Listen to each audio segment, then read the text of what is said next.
Hey guys, welcome to my channel. So, ngayon pa lang ako gagawa ng reaction video regarding sa saga ni Carlos Yulo and family, no? And girlfriend.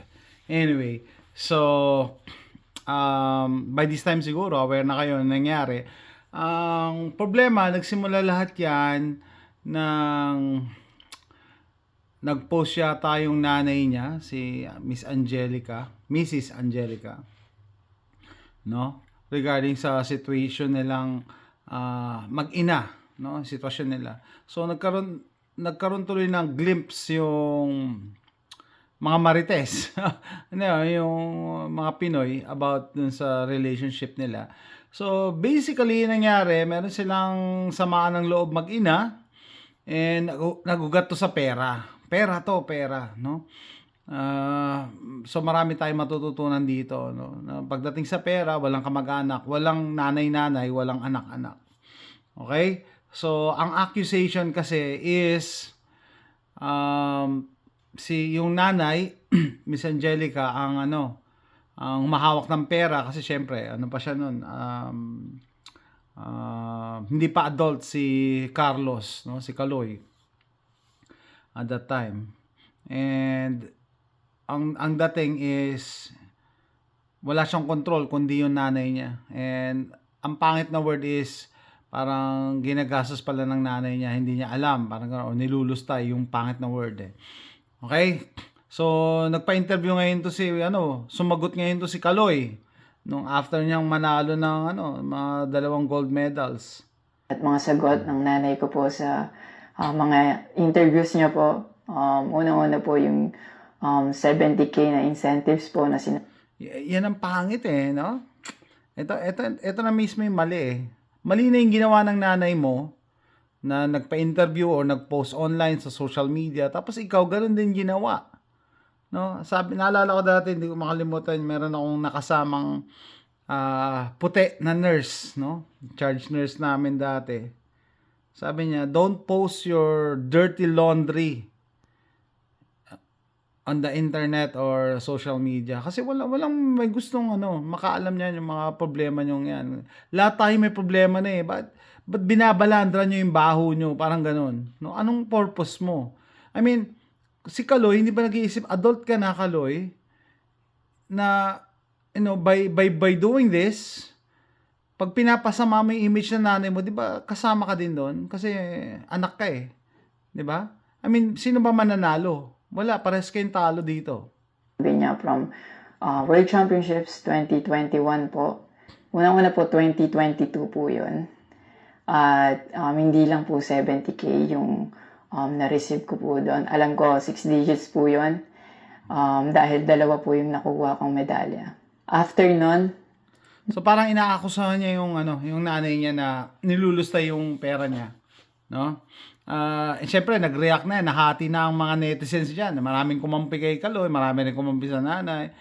Ang mga reactions diyan is ako na biktima. Ako rin personally pala na biktima din ng yung nanay ko itatago daw yung pera ko pero hindi mo na nakuha. Hindi mo na hindi na naibalik sa iyo, no? So kita nyo talaga dinetalye niya yung pera. hanggang December, umuwi ako sa Pilipinas. Which is not a good thing kasi sabay-sabay silang pumunta doon.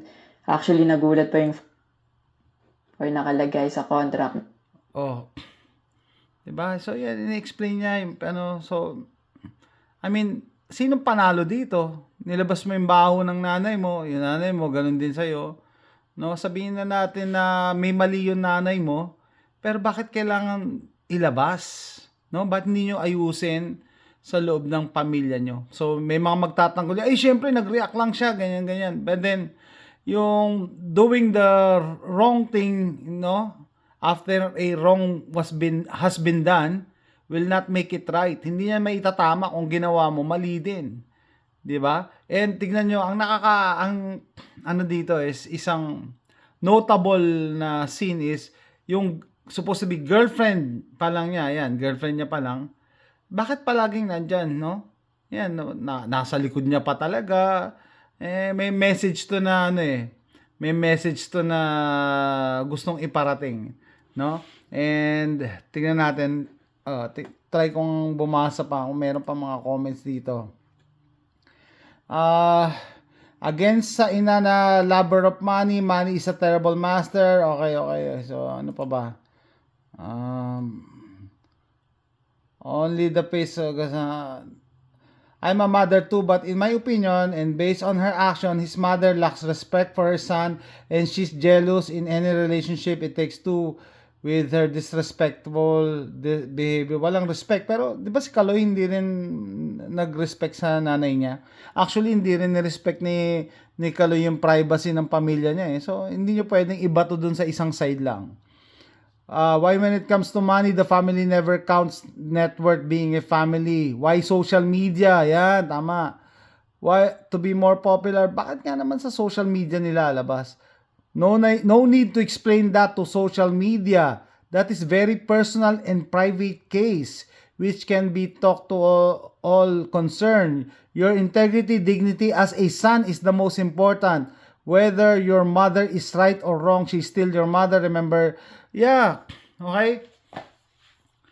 Bakit ganito, Kaloy? Kasi meron nagbubulong sa kanya. Yan yung picture eh. No, yan yung picture oh.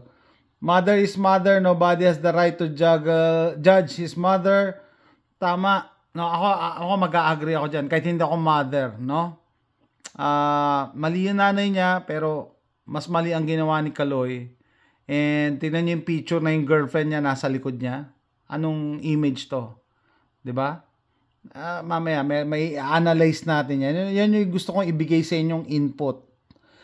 May backstory yan eh kasi alam ni Kaloy na hindi pabor yung magulang niya, particularly yung mother niya dun sa girlfriend niya. Hindi pabor kaya parang diyan nag-ugat yan. Maliban sa pera, no?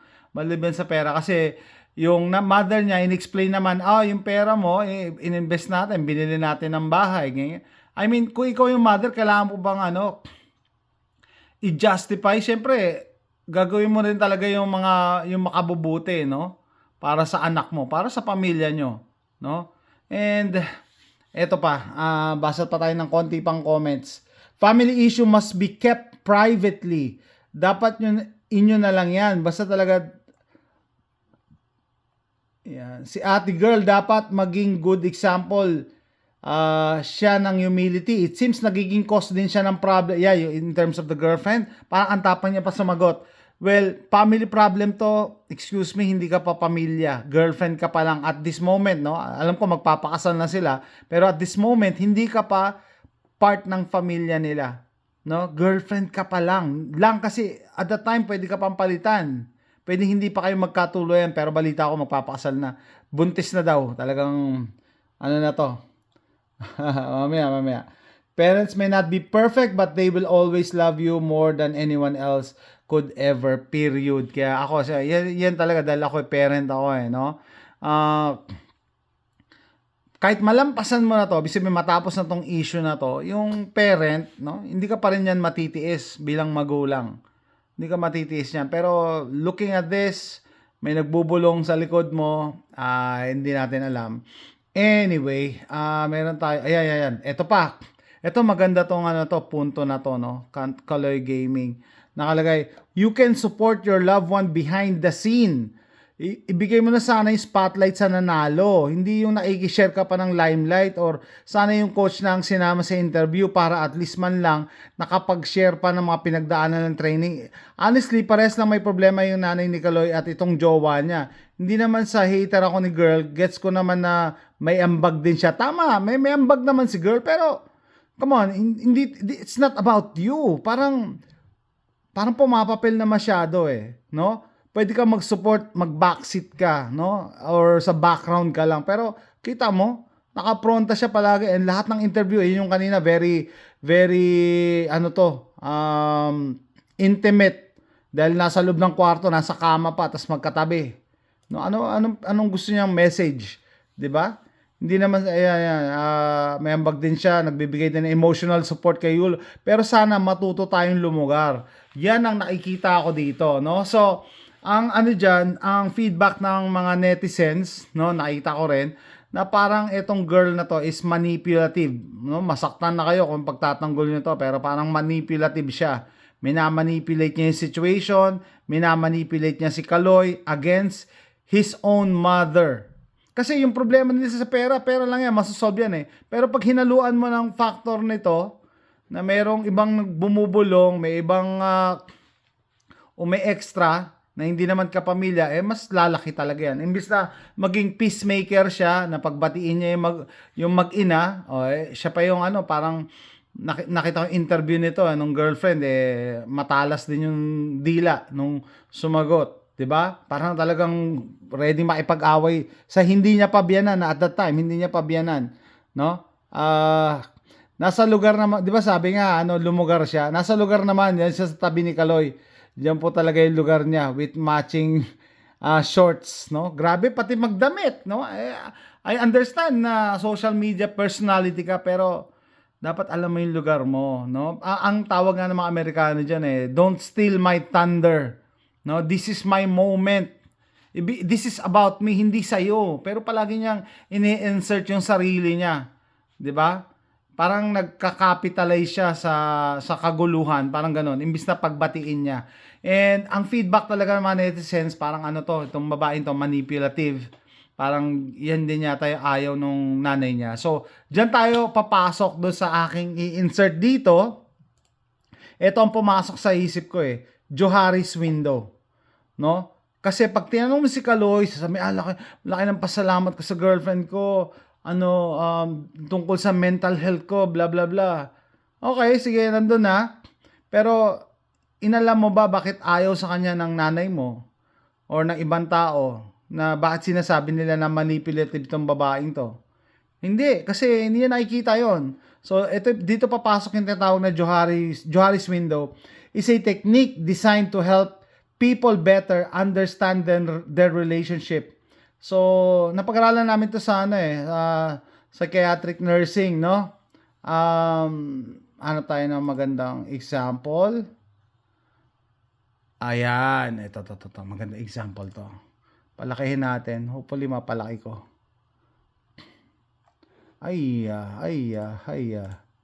Open ko na lang sa new tab. Yan, Johari's window. Okay. So, eto, basic explanation na lang, no? Square siya, hinati mo sa 4. Okay? So, etong first box na to, yung tinatawag na open, pero things that you and everyone else. So, ang dyan is, I know, they know. Alam ko at alam nila kung sino, kung ano ako. Open, di ba? Alam ka open ka no? Ito naman, yung isang window rito sa kanan, things that you are unaware but others know. So, ang dyan, statement dyan is, they know, I don't know. Alam ng mga tao pero ako hindi ko alam to. Ito yung nakikita nila sa akin. Okay? And then, ito sa baba, sa left side, hidden, things that are known by you but unknown to others. Alam ko, I know, but they don't know. Diba? Sabi nyo, alam ko, ganito ako, pero hindi nyo na nakikita sa akin. Dito yon sa part ng window. Okay? Dito yan sa part ng window. Ako lang nakakaalam nito na ganito ako. Pero hindi nyo yan alam kasi hindi naman tayo close or hindi naman ako nag-open sa inyo. Ito yung pinaka-last and pinaka-delikado, no? Unknown. Things that you are that are unknown by you and everyone else. So, hindi mo alam, I don't know, and they don't know. So, yun ang nakakatakot, no? Kaya iba, ang explanation kaya iba, mababalitaan nyo, ang bait-bait naman, no? Bigla na lang sumabog, bigla na lang nagwala. Kasi hindi niya alam na may capability siyang mga ganon. Tapos yung mga kaibigan niya rin hindi alam na ganon siya, no? Akala ko mabait yan pero ganon pala. 'Di ba? 'Di ba? So, yan yung pinaka So, ang dito, kaya ito yung pumasok sa isip ko, Johari's window, kasi yung sa feedback ng mga netizens, maski ako, na yung babae, yung girlfriend niya, napaka-manipulative, pero hindi niya nakikita yon. Usually, gano'n naman Pagka may kasama kang manipulative, hindi mo makikita na minamanipulate ka. No? It's a skill. Minsan nga, yung pagiging manipulative, sakit na yan eh, no?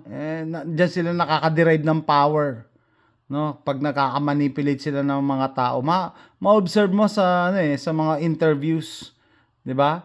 So, 'yun ang pumasok sa isip ko, no? Alam ng iba, yan yung blind. Parang yan pumasok sa akin nung nakita ko si Yulo at saka yung situation niya sa girlfriend niya. Hindi niya alam, pero alam, kitang-kita na ng lahat na minamanipulate siya, no? And sadly, kahit i-bring up mo yan sa kanya, magagalit pa siya. Hindi niya yan, yan yung mga taong hindi nila alam dahil hindi nila nakikita. And I'm sure kayo, makaka-relate din kayo na may mga ganyang experience na, ay, hindi ko alam niloloko na pala ako, ganyan. Pero alam na ng mga kaibigan mo na niloloko ka, di ba? Ganun lang yun. So, similar with Kaloy, ito pumasok sa isip ko, minamanipulate lang to si Kaloy ng babae. Alam, nakitang-kita na ng mga tao. And nakita rin niya ng parent niya, ng nanay niya. No? So, with that, it's a learning experience. Tinuro ko to sa mga estudyante ko dati sa nursing, no? Pinaupo ko sila ng circle, tapos naglagay ako ng papel. Yan. Pinasulat ko sa papel yung pangalan nila, tapos ipasa nila yung papel. Tignan natin kung ano yung comment ng mga katabi nila. Kung papaikutin yung papel hanggang makabalik sa kanila. So, doon ka magiging aware kung anong tingin nila sa'yo na hindi mo alam, or parehas kayo ng alam, or parehong hindi nyo alam, at saka ikaw hindi mo rin alam. So, yan, i-research nyo, Joharis Mindo. And regarding sa saga nila Kaloy, Yulo, and et al., family and girlfriend, by the way, magkaiba yung posisyon nila dito, no? Makananay ako, ilubal ka sa mundo, hindi mo mababayaran yon. Sabi naman ni Pokwang, hindi responsibilidad ng anak ang magulang. I will disagree with that. Responsibilidad na pangit lang yung connotation na responsibilidad, parang negative, no? Parang negative, pero kung sabihin mong dapat mahalin mo ang magulang mo, kasama na diyan yung pagtulong at pag-alaga. Hindi ang pangit kasi pag sinabing responsibilidad, negative yun parang aakuin mo na parang ayaw mo, mabigat sa kalooban mo na tulungan. Pero kung mahal mo ang magulang mo, gagawin mo yan ng walang question. Okay? So, eto pa, ewan ko lang, confirm natin kung totoo to, no? Dinrap daw ng Milo si Kaloy. Hindi ko nga alam kung si Kaloy nga ba tong picture na to, parang Chinese to So, hindi ko alam kung fake news to. I-research nyo na lang, no? Dinrap daw ng Milo.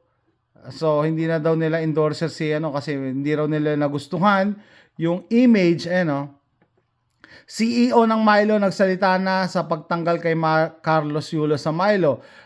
Tungkol sa desisyon nilang tanggalin si Carlos bilang brand ambassador. Ayon sa kanya, hindi lamang nakasalalay sa mga medalya o malalaking halaga ng pera ang tunay na tagumpay, kundi sa mga pagpapahalaga tulad ng pagpapatawad, utang na loob at pagiging makatao.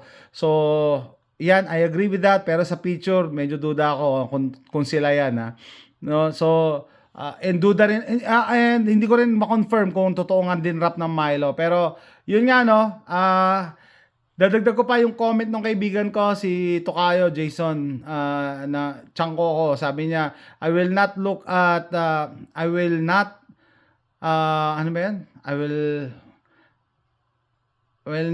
at Carlos Yulo the same again. Hindi na katulad dati, no? Nag-iba na daw yung tingin niya, which is parang sa akin gano'n, no? So, dyan din yung dyan din ma-realize natin na it's not about the money, no? Minsan hindi rin dahil magaling ka, hindi dahil may gold medals ka, magugustuhan ka na ng mga tao, or 'di ba? Kayo mismo. May mga intangibles, may mga factors tayong kino-consider, 'di ba? It's up to you guys, pero yun yung upbringing ko kasi, yun yung paniniwala ko, no? Pangit sabihin na responsibilidad mo ang magulang mo, pero dapat mahalin mo magulang mo, 'di ba? Nasa Bible nga 'yan Hindi ko kino-consider sarili ko na religious na tao, pero dapat pag mahal mo magulang mo, gagawin mo lahat, 'di ba? Wag niyo na lang gamitin yung responsibilidad. Dapat mahalin ng anak ang magulang, 'di ba? So, with that, tatapusin ko yung vlog na to. And let me know what you think. See you next time. Bye.